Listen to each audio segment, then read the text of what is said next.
사람들이 이렇게 살아가다 보면 주위 사람들로 통해서 내가 원하든 원하지 않든 저 사람은 어떤 종류의 사람이다 이런 이야기를 평가를 받게 됩니다. 별로 썩 기분 좋은 것은 아니지만 어쨌든 이 사회 관계 속에서 자연스럽게 나타나는 모습이지요. 친구들 간의 관계에서도 그렇고 회사에서도 그럴 것이고 또 심지어 선교 현장에서도 우리 선교사님들 간에서도 저분의 스타일은 이렇구나. 이걸 이해하지 못하면 오해가 많이 생기더라고요. 젊은이들 가운데서는 MBTI라고 해서 우리 동방교회 성도들은 많이 이렇게 자기 MBTI가 뭔지 알고 계실 분들이 많을 것 같아요. 저도 예전에 한 10여 년 전에 했던 기억이 있습니다. 하지만 저는 그것을 믿지는 않습니다. 왜냐하면 제가 청년부 사역을 오래 하다 보니까 청년들에게 성격 유형 테스트, 이 MBTI 말고도 여러 종류의 그런 유형들이 있습니다. 제가 그것을 청년들에게 프로그램으로 넣었던 이유는 나의 부족한 부분이 어떤 부분인가를 알고 그것을 채우기 위한 목적이지 그 사람을 규정짓기 위해서 한 것은 아니었습니다. 근데 요즘에는 자꾸 많은 사람들이 이 MBTI를 가지고 그 사람이 어떤 사람이다 규정을 지으려고 하는 것 같아요. 그러면 그 사람에 대한 내가 보는 관점이 그쪽에서 머물러 있게 되고 그 사람을 계속 그쪽으로만 몰아붙이게 됩니다. 그러면 관계가 오히려 더 안 좋게 될 수도 있어요. 그래서 어떻게 보면 우리가 MBTI가 다르다 할지라도 그것 속에서 우리가 받아들여야 될 건 그것에서 좋은 점은 취하고 좋지 않은 부분들은 다시 찾아나가는 이런 과정을 거쳐야 되는데 이런 부분들이 없이 어떤 사람을 규정지어서 그 사람은 이런 사람이라고 몰아붙인다면 우리가 더 좋은 관계로 나갈 수 있는 사람들과의 관계를 잃어버리게 되는 것입니다. 그리스도인인 우리는 어떤 사람으로 비춰지는가? 이게 참 중요해요. 선교지에 있다가 가끔 이렇게 저는 이렇게 자주 들어오지는 않는 편이라 한국에 이렇게 돌아와 보면은 한국 분들이 예전에는 정이 있었고 정말 사랑이 있었고 국률이 있었어요. 이게 예수 믿는 사람이다 아닌 듯. 또 특히 서울 지역 쪽에서는 예수 믿는 사람 비율이 좀 더 높아서 그런지 이 상대를 배려하는 모습들을 참 많이 봤어요. 그런데 매년 이렇게 몇 년 만에 이렇게 한 번씩 돌아보면 그렇지 않은 사람들을 너무 많이 봐요. 특히 그리스도인들이 어떻게 보면 우리 안에 가지고 있던 하나님의 사랑을 받았으니 우리가 이 사랑을 흘려보내는 것이 너무너무 당연한 일 아닙니까? 그런데 예수님을 믿는 사람들이 속에서 사랑을 발견하기가 어렵고 긍휼을 찾기가 어렵다라고 한다면 우리가 과연 그리스도인으로 인정받을 수 있을까? 이건 생각해 봐야 될 문제입니다. 예수님 믿는 사람이라면 그리스도의 향기가 우리가 나야 되는데 정말 우리 안에서 우리가 행하는 말과 행동 속에서 그리스도인의 향기가 나는가 좀 생각해 봐야 된다는 것이죠. 저는 제가 선교사고 또 목사이기 때문에 제 모습 속에서 그냥 사람들이 걸어가는 모습만 보고도 목사님이세요? 이러면은 제가 좀 당황을 합니다. 왜냐하면 저는 목사이지만 목사라고 드러나기를 원치 않는 사람이에요. 성도들하고 자연스럽게 보통 일반 그리스도인들이 성도들이 직분을 맡은 사람들이나 평범한 모습 속에서 자연스럽게 저 사람은 그냥 다른 사람하고 좀 다른데 목사 같지는 않고 그냥 신앙생활 열심히 하는 사람 같구나. 이렇게 되면 이 정도면 딱 좋을 것 같아요.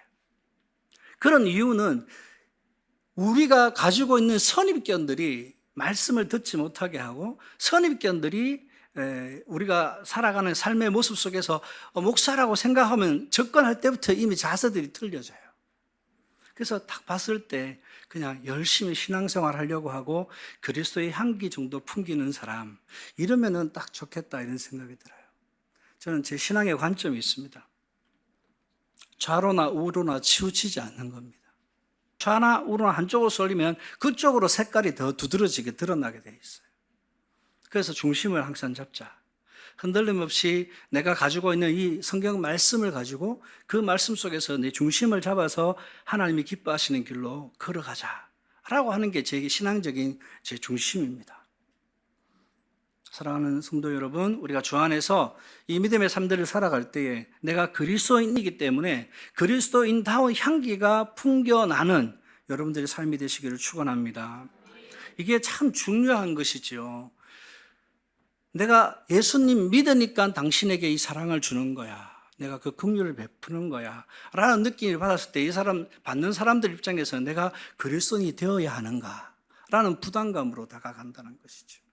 근데 그 사랑이 그냥, 아니야, 난 너한테 어떠한 조건도 원하지 않아. 제가 태국에서 사역하면서 이 태권도와 우리 집사람은 또 한글을 열심히 가르치고 있거든요. 이 교회 일대가 전부 다 무슬림 집중적으로 모여서 사는 그런 집결지예요.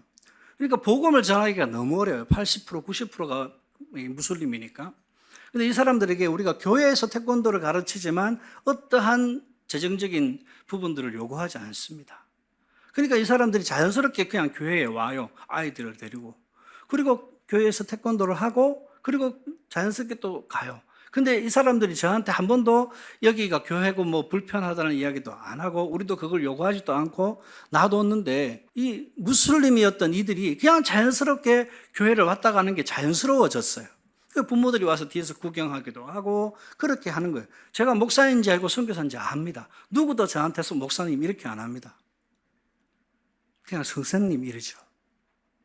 근데 그런 과정을 거치면서 이 사람들의 마음속에 이 동네에 소문이 났어요. 우리 교회에서 태권도를 돈도 안 받고 가르친다. 한국어를 돈도 안 받고 가르친다. 이렇게 하니까 긍정적인 이야기들이 쭉 이렇게 흘러가는 거예요. 그리고 그 이야기가 이번에 우리 교회에 위기가 왔을 때 이 성도들 입에서 제가 한 말이 아니라 성도들이 입에서 그것이 고백되어지는 거예요. 우리 교회를 향한 이 좋은 소문들이 여기 지금 막 나고 있다고. 우리가 충분히 더 열심히 신앙생활하면 이들을 주의 품으로 다 안기게 할 수 있다고. 성도들이 고백하는 거죠. 저는 이 신앙의 모습들이 사실은 우리가 신앙생활을 해가면서 하나님의 나라를 위해서 달려나가는 모습 속에서 이와 같은 일들이 우리 교회에서 일어나는 이런 일들이 우리 동강교회 일대에서 우리 성도들이 살아가는 삶의 현장에서도 나타나기를 간절히 축복합니다. 예수님이 오늘 제자들에게 말씀하시기를 사람들이 나를 누구라 하느냐. 예수님도 사람들에게 어떤 평가를 받고 있는지 누구라고 말하는지 궁금하셨던가 봐요. 근데 14절에서 이 사람들이 그렇게 말합니다. 더러는 세례 요한, 더러는 엘리야, 어떤 이는 에레미야나 선지자 중에 하나라고 합니다. 떨어져 있는 사람들이 어느 정도 예수님의 하는 사역들을 바라보고 있는 그런 모습을 본 사람들이 말하는 것이 이 예수님의 정체성을 말해주는 거예요. 그런데 예수님은 이 사람들이 나를 누구라고 하느냐라는 것보다는 더 중요한 부분을 말씀하시는 것 같아요. 예수님 가까이에서 예수님을 본 사람들이 예수님을 누구라고 하는지. 이랬을 때 너희는 나를 누구라 하느냐. 그랬더니 아마 제자들 간에 조금 눈치 싸움이 있지 않았을까 싶어요. 고민이 있지 않았을까요? 그리고 시몬 베드로가 이렇게 대답합니다. 주는 그리스도시요 살아계신 하나님의 아들이십니다. 여러분, 이 신앙의 고백은 우리가 지금까지 이 기독교 역사를 통틀어서 가장 좋은 신앙의 고백이라고 할 수 있어요. 내가 예수님을 그리스도로 받아들인다는 것은 그리스도는 메시아거든요. 사명을 받고 기름 부음 받은 자의 모습이에요. 그러면 이게 예수님의 인성을 의미합니다.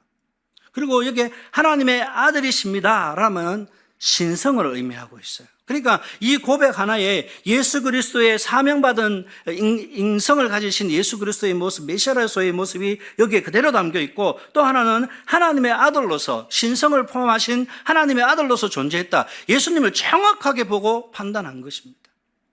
제가 한국에 들어오기 전에 우리 성도들한테 이 신앙 고백과 복음에 대한 부분들을 좀 가르쳐야 되겠다는 생각이 좀 많이 들었어요.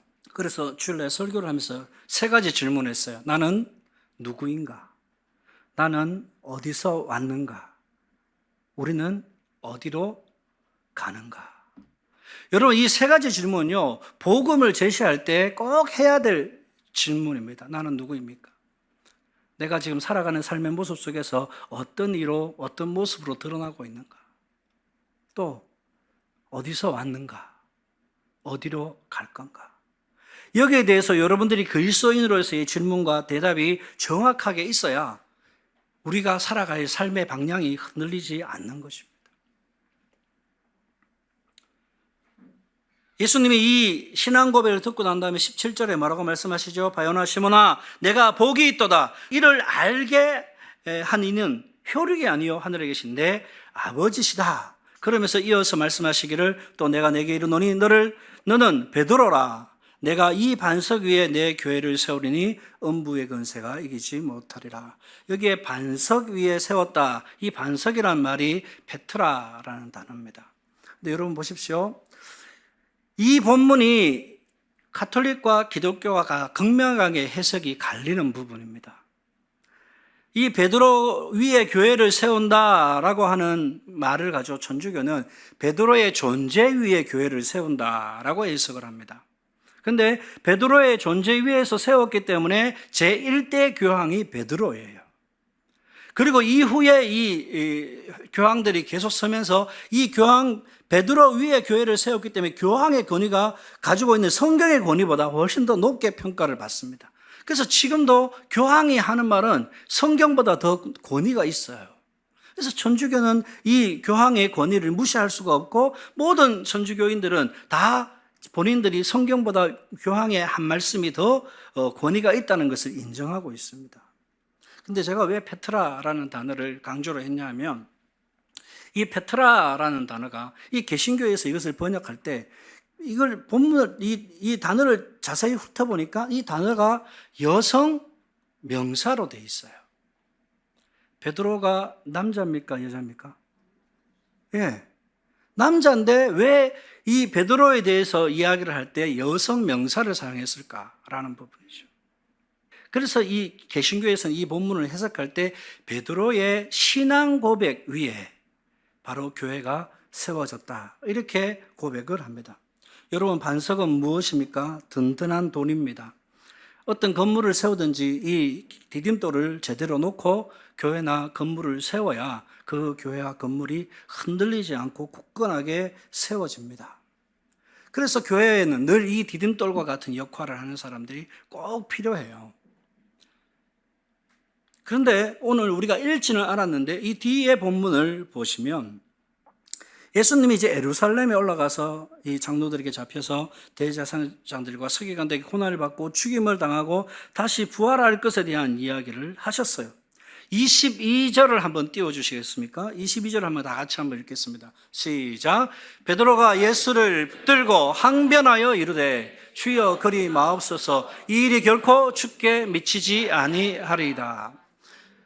여러분 베드로가 예수를 붙들고 항변하여 이르되 여기 항변하다는 단어가 뭐냐면 예수님이 바다와 파도를 꾸짖으시니 어떻게 됐어요? 잠잠하게 됐더라. 여기에서 예수님이 꾸짖다라는 그 단어와 여기에 항변하다라는 말과 같은 단어예요. 다시 말하면 예수님이 내가 예루살렘에 올라가서 거기서 내가 장로들에게 잡혀서 고난을 당하고 십자가에 박혀 죽고 부활할 것이다 라는 이야기를 할 때 이 제자들이 이 베드로가 예수님 앞에 나와서 예수님 제발 그런 약한 말씀 좀 하지 마세요. 그러면서 예수님에게 막 따지는 거예요. 꾸짖다, 이 어른이 아이들에게, 스승이 제자에게 마치 꾸짖듯이 예수님을 막 꾸짖었다 이런 뜻이 되는 거예요. 통상적으로 일어날 수 없는 일이죠. 근데 23절에서 예수님이 그러세요. 사단아, 내 뒤로 물러가라. 너는 나를 넘어지게 하는 자로다. 걸림돌이 되었다. 이런 뜻입니다. 교회에는 디딤돌과 같은 사람이 존재하고 어떤 부분은 걸림돌과 같은 존재들이 교회에 존재할 수 있습니다. 그런데 그런 것이 교회이기 때문에 그것은 자연스러운 거예요. 근데 이 교회가 왜 이래? 이렇게 말하면 안 돼요. 원래 교회가 그런 곳이에요. 믿음이 좋은 사람도 있을 수 있고 막 돌아서 아무것도 모르는 사람이 있을 수 있고 잘못 판단해서 잘못된 삶의 모습을 선택하는 사람들도 있을 수 있어요. 그러니까 교회가 왜 이래? 그렇게 말하면 안 되는 거예요. 교회는 원래 그런 곳이에요. 근데 오늘 본문에서 강조하고 싶은 것은 딱 이겁니다. 디딤돌이 역할을 한 사람이 누구였어요? 베드로. 걸림돌이 된 역할을 한 사람이 베드로예요. 다른 사람이 아니에요. 다시 말하면 베드로라는 이 한 사람이 디딤돌과 같은 교회를 세워가는 역할을 하는 사람이 되기도 하고, 예수님이 가려고 하는, 하나님이 기뻐하시는 일을 향하여서 가려고 하는 그 길을 가로막으며 항변하면서 막 꾸짖는 그런 걸림돌과 같은 역할을 하는 사람이 베드로예요. 다르게 적용하면 나라는 거예요.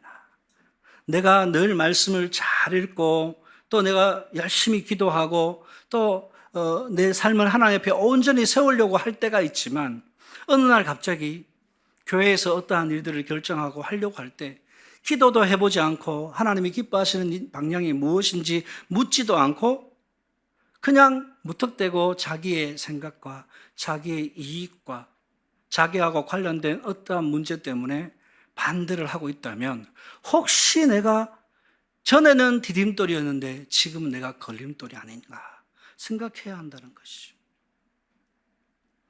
그래서 절대로 교만하면 안 돼요. 교회 안에 나와서 하나님의 일들을 이루어 나갈 때 이것은 내가 했지. 이 사역자들이 사실 이런 실수를 많이 합니다. 저 역시도 좀 사역에 대한 개인적인 자부심이 있어요. 제가 가는 곳곳마다 청년부를 다 부흥시켰거든요. 그러니까 거기에 대해서 제가 지금도 표현을 이렇게 제가 했다 그러잖아요. 그죠? 아니요. 하나님이 하셨어요. 그런데 우리가 모르게 이렇게 이만큼 세워놓은 것이 다 내가 있을 때 그렇게 했지, 내가 열심히 사역했으니까 그런 결과가 나왔지 라고 표현한다면 하나님을 빼버리고 하나님의 자리에 내가 서는 거예요. 사랑하는 여러분, 우리가 하나님 앞에서 내가 기도하지 않고는 교회에 와서 함부로 발언하지 않으리라, 이런 마음이 있어야 돼요. 내가 교회로 해서 정말 많은 물질을 헌금하고 또 많은 헌신을 하고 많은 피땀을 흘렸다 할지라도 내가 그것이 나의 자랑이 되는 순간 그건 내가 했습니다, 이래 되는 거예요. 이 모든 것들을 내려놓고 하나님이 하셨더라고. 그래서 우리는 하나님을 위해 앞에서 열심히 하나님의 교회와 하나님 나라를 위해서 수고한 이후에 우리는 아주 조용히 무대 뒤로 사라져야 되는 사람들이에요. 근데 자꾸 내가 드러나고 내가 막 나를 자랑하고 싶고 이렇게 됐을 때는 교회 일을 가로막는 걸림돌이 되는 것입니다. 매 순간 저와 여러분들이 한 사람의 신앙인으로서 하나님 앞에 서 있습니다. 그리고 그 하나님 앞에 내가 정말 믿음으로 우리 교회를 위해서 하나님 나라를 위해서 살고 있는가 늘 생각하고, 내가 한 것은 빨리 까먹어야 돼요. 내가 헌금을 얼마 했고 이건 하나님 앞에 이미 드려졌기 때문에 빨리 까먹어야 돼요. 내가 땀 흘리고 열심히 피땀 흘린 것 그거 빨리 까먹으셔야 돼요. 잃어버리셔야 돼요. 설교는 잘 까먹는데 꼭 내가 뭐 했는 건 안 까먹어요. 그러니까 자꾸 내가 드러나는 거예요. 교회 안에서. 주 안에서 우리가 디딤돌이 될 것인가 걸림돌이 될 것인가, 그것은 나 스스로가 선택하는 겁니다. 내가 지금 은혜가 충만한 것 같지만 하나님 앞에서 내가 언제든지 걸림돌이 될 수 있다는 것을 알고 나를 낮추어야 됩니다.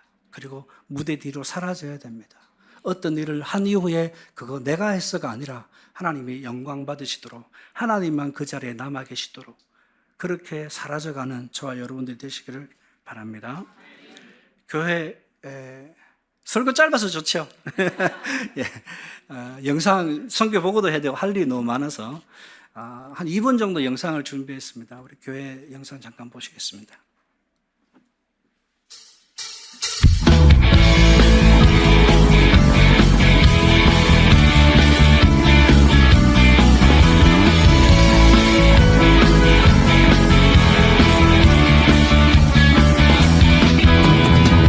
Hãy subscribe cho kênh Ghiền Mì Gõ Để không bỏ lỡ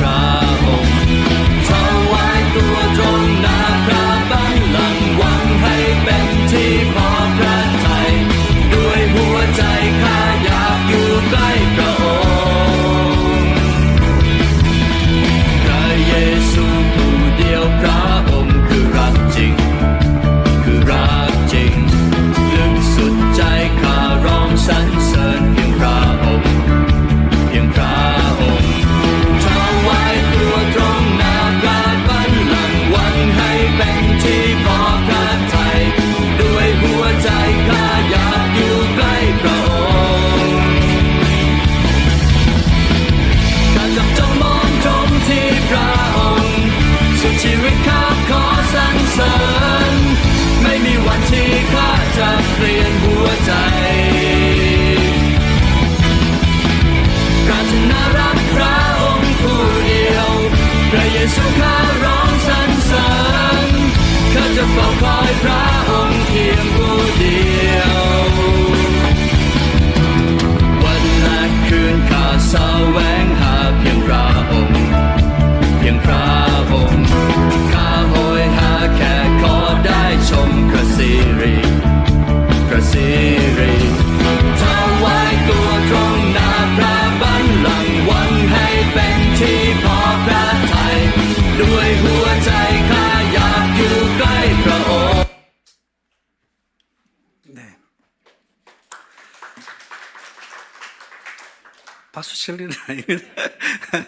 네, 우리 태국에서 저희 교회 이름이 마라나타 교회입니다.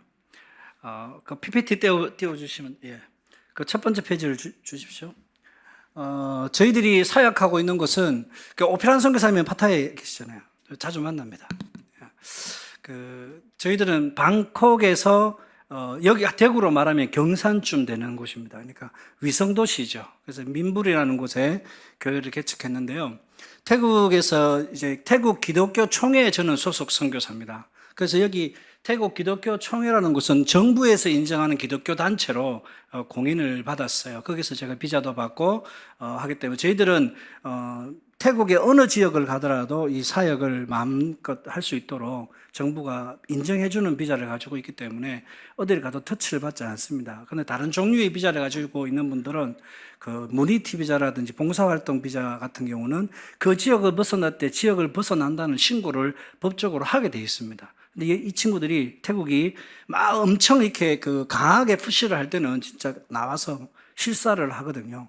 보통 때는 실사를 언제 갑니다 이렇게 하고 오는데 요즘 이제 불교 중흥 정책을 발표하면서 언제 간다고 말 안 하고 갑자기 나와가지고 선교사가 있는지 없는지 체크를 하고 없으면 거기에 대한 제재를 가합니다. 그리고 그게 여러 번 발각되면 이제 이 사람이 정말 여기서 활동을 하고 있는지 검사를 하고 체크를 해보고 그리고 어떤 경우는 추방을 당할 수도 있는 이런 일들이 일어나고 있고 현재 선교사들이 선교를 하다가 선교사로서의 자기 신분을 이제 내려놓고 출국을 하면 그 티오가 그대로 남아있어야 되는데 안 남아있고 숫자를 줄여버립니다. 그래서 태국이 더 이상 선교사를 받지 않으려고 하는 정책들을 조금씩 펼쳐나가고 있다 이렇게 볼 수 있습니다. 태국은 우리보다 한국보다 한 50년 일찍 복음이 들어갔어요. 근데 지금 불교 95%, 무슬림 3%, 그 다음에 기독교 인구가 천주교 포함 1%, 기타 종교 1% 이렇게 볼 수 있습니다. 그러니까 기독교 인구가 너무나도 적은 가운데 있죠. 0.5%예요, 기독교는. 천주교 0.5% 이렇게 보는 것입니다. 그러니까 참 복음이 들어간 지 오래되다 보니까 이 사람들이 그런 생각을 하는 거예요. 우리도 선교사들이 와서 어떠한 사역을 하려고 그러면 이 친구들 거기에 있는 현지 사역자들이 하는 이야기 있어요. 우리도 다 해봤어요. 이렇게 전도 행사를 하든 어떤 찬양팀을 꾸리든 어떤 유의 프로그램을 제자 훈련은 기본이고요. 이런 것들을 한다고 그렇게 말을 하면 우리도 다 해봤는데 잘 안 됐다고. 그런 이야기부터 먼저 나와요. 좀 패배의식이 있는 거죠. 그러니까 이 사람들이 이 CCT 태국 기독교 총회에서 이런 사역들을 쭉 해봤는데 잘 안 되더라. 그래서 만든 선교 정책이 두 가지가 있어요. 여기 보면 첫째는 현지에 있는 태국 교회가 교회를 분리 개척하는 겁니다. 그래서 그렇게 하면 장점이 많죠. 선교사가 혼자서 교회를 개척하면 언어적인 문제도 있고 문화적인 문제들이 있어서 지금도 제가 설교하면서 한국처럼 설교를 하려고 그러면 태국 성도들은 못 알아들어요. 그렇기 때문에 그들의 문화도 모르고 그들의 삶의 형태를 전혀 모르는 상태에서 선교사 혼자서 단독으로 교회를 개척할 경우 많은 어려움을 겪을 수 있는데 교회가 교회를 분리 개척을 시키게 되면 자연스럽게 기존 교회의 성도들이 몇 가정에 따라서 같이 사역을 하게 됩니다. 그러면 훨씬 더 효과적으로 사역을 할 수 있고 일들을 진행해 나갈 때 실수를 줄일 수 있는 일들이 있을 수 있죠. 두 번째가 뭐냐면 현지인 사역자를 꼭 동반하는 겁니다. 현지인 사역자를 동반하는 이유는 현지에 있는 태국 목사님들이나 전사님들이 신학교를 마쳤는데 성경에 대한 이해의 폭이 좀 적어요. 그리고 사역을 해보지 않은 사람들이 대부분이라 사역을 할 때 어떻게 이 교회를 세워나가야 될지에 대한 중심을 잡기가 어렵습니다. 그러니까 선교사하고 현지인 사역자와 같이 교회를 세우다 보면 이 선교사가 그 현지인 사역자를 계속 케어하고 도와줄 수 있으니까 현지인 리더십을 양육하고 세워줄 수 있습니다. 또 하나는 선교사들은 그 교회를 세운 이후에 이 교회가 어느 정도 자립 단계에 들어서면 선교사들도 그 태국에 잘 적응이 되고 난 이후에 이제 다른 교회를 개척하러 선교사가 그 교회를 빠져나갑니다. 그러면 흔들릴 수도 있잖아요. 그런데 현지인 사역자가 있는 거죠. 현지인 사역자가 오랫동안 같이 사역을 했기 때문에 선교사님과 어떻게 사역들을 해나왔는지 그 교회의 정체성과 방향성을 그대로 리더십을 이양을 받습니다.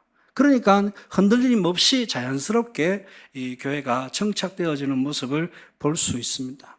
이 정책을 바탕으로 세워진 교회가 저희 마라나타 교회입니다. 한 장을 넘겨주시면요. 저희 마라나타 교회는 현재 그 전체 재적 인원은 저거보다 더 될 것 같아요. 그런데 우리는 아예 안 나오는 사람은 1년에 한 번 나오고 행사 때마다 나오는 사람은 아예 포함을 시키지 않았습니다.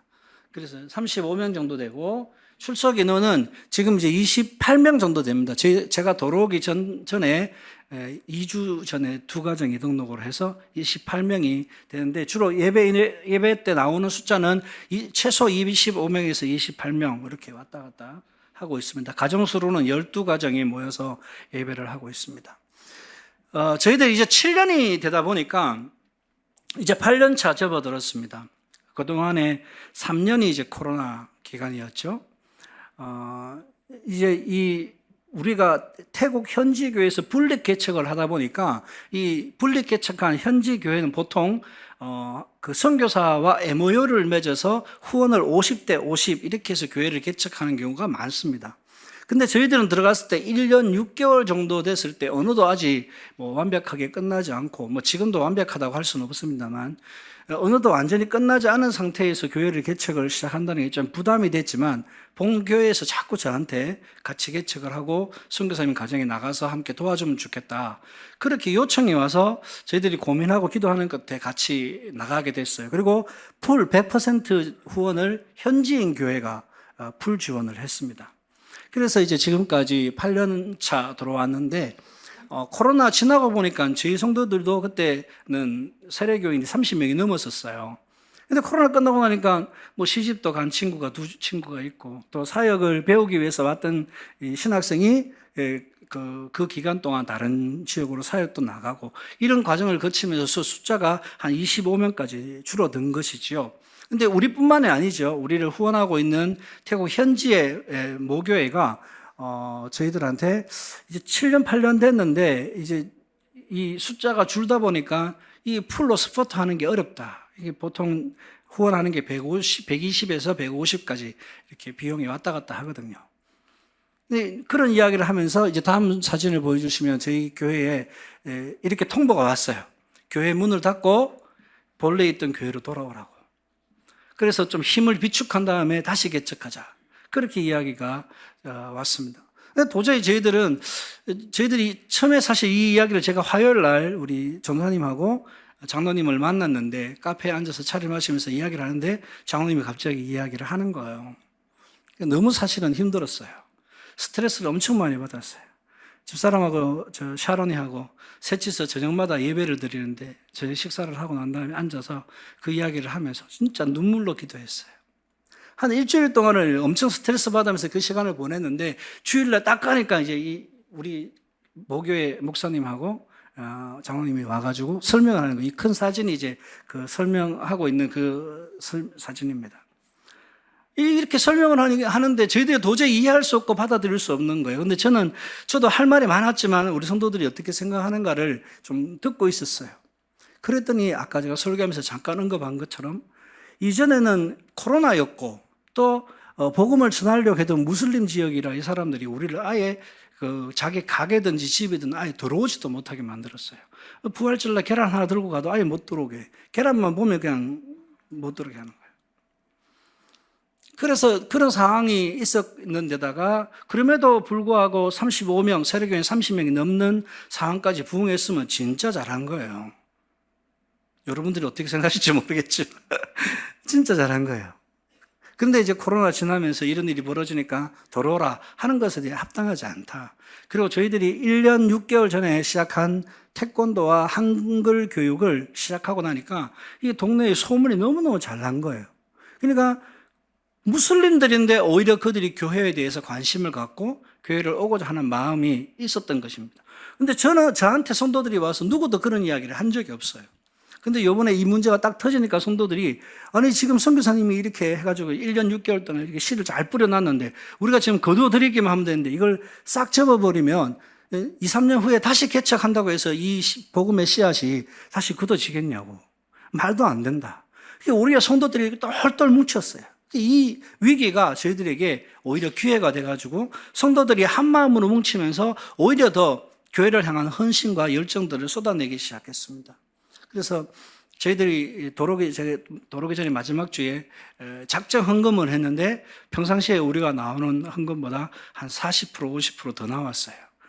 제가 여기 들어와서 헌금 통계 보고를 하는 거를 제가 라인으로 받아보니까 한 30% 이상의 헌금이 나오고 있더라고요.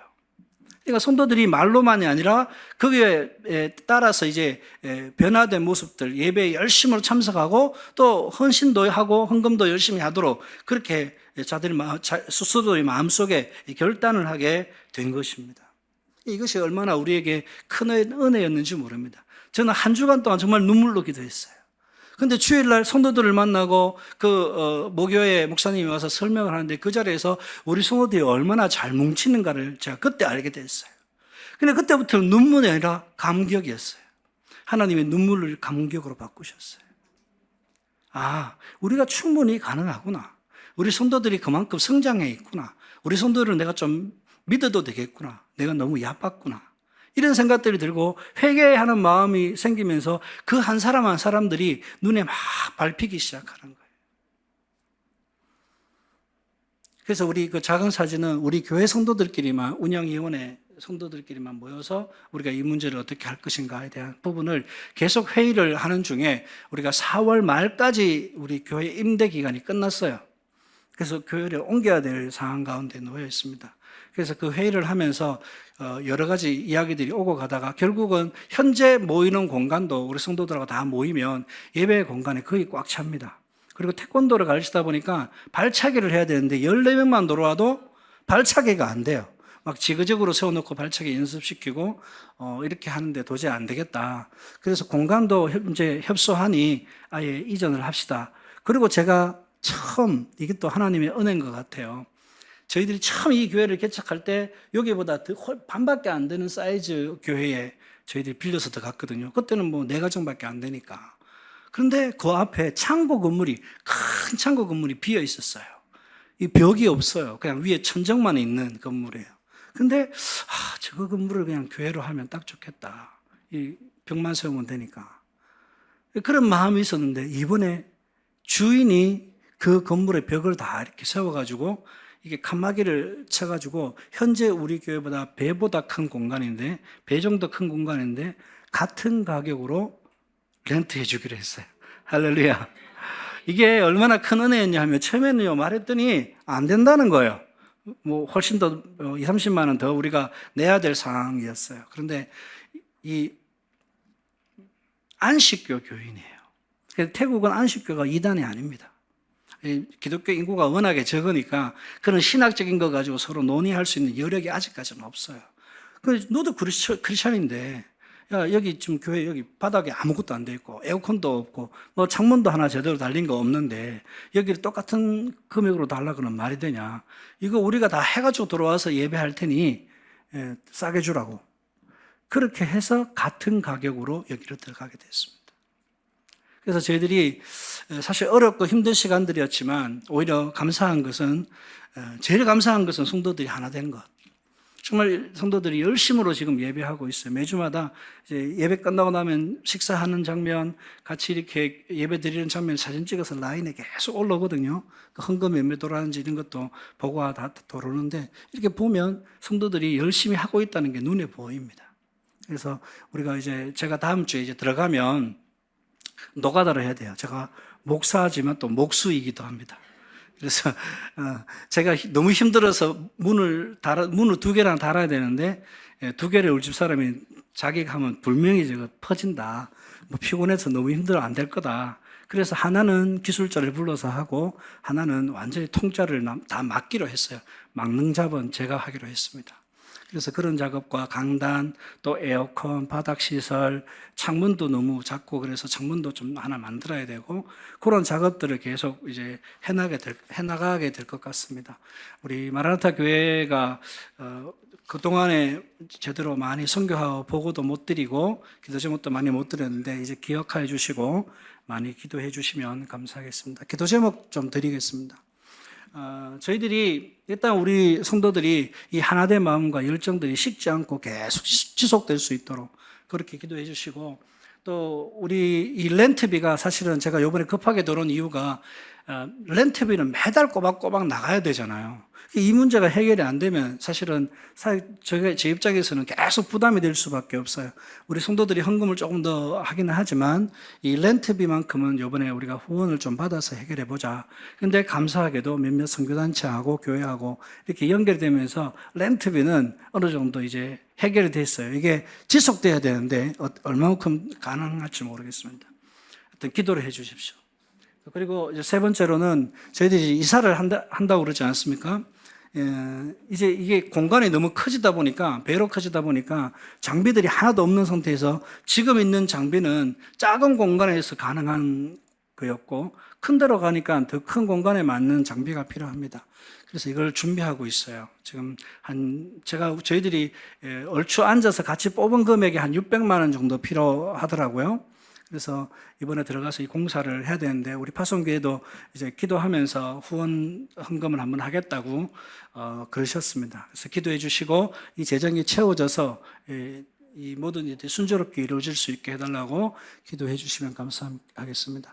토요학교에 우리 지금 분위기가 좋다 그랬는데, 이 분위기가 지속돼야 됩니다. 왜냐하면 무슬림들이 교회에 와서 접근하기가 어려운데 태권도하고 한글 교육을 하면서, 한글이 왜 또 먹히냐 하면요, 제2외국어로 채택이 됐어요, 한국어가. 그리고 대학교 진학할 때 한국어 시험을 쳐서 진학할 수 있게 되어 있습니다. 정부가 이걸 바꿔놨어요. 그래서 지금 한국의 위상이 높아지고 있는 게 이런 데서 나타난 거죠. 그래서 한국어를 어릴 때부터 애들이 여기 와서 한국어를 기본적인 걸 배우고, 지금 아이들이 배우고 있는 애들이 한글을 읽는 수준까지는 왔어요. 그래서 이제 그 집사람이 계속 노력하고 있습니다. 그래서 토요 학교가 이렇게 활성화되고 유지될 수 있도록 기도해 주시고, 인근 무슬림들의 마음의 문을 열어주셔서 우리가 하려고 하는 이 복음에 뿌려놓은 이 복음의 씨앗을 통하여서 많은 영혼들이 좀 죽게 돌아오도록, 그래서 원래부터 1년에 한 차례 내지 2차례 정도로 매번 전도 프로그램을 진행하려고 그래요. 김치를 너무 좋아해서 전도 대상자를 정해놓고 초청을 해가지고 김치 만들기 이렇게 해서 만들어서 각자 가져가시도록 하고, 태국 사람들이 하는 문화들 속에 연날리기 있는데, 한국 연하고 태국 연 이런 거 만들어서 연날리기 프로그램 이런 거 진행을 해가지고 자연스럽게 아이들이나 어른들이 교회에 접근할 수 있도록 그렇게 프로그램을 진행하려고 합니다. 많이 기도해 주시고, 우리 이런 선교의 보고와 서로 교제가 오고 가면서 하나님 나라를 위해서 저와 여러분들이 더 열심히 달려가는 그런 좋은 소식들을 주고받는 저와 여러분들이 되기를 원합니다.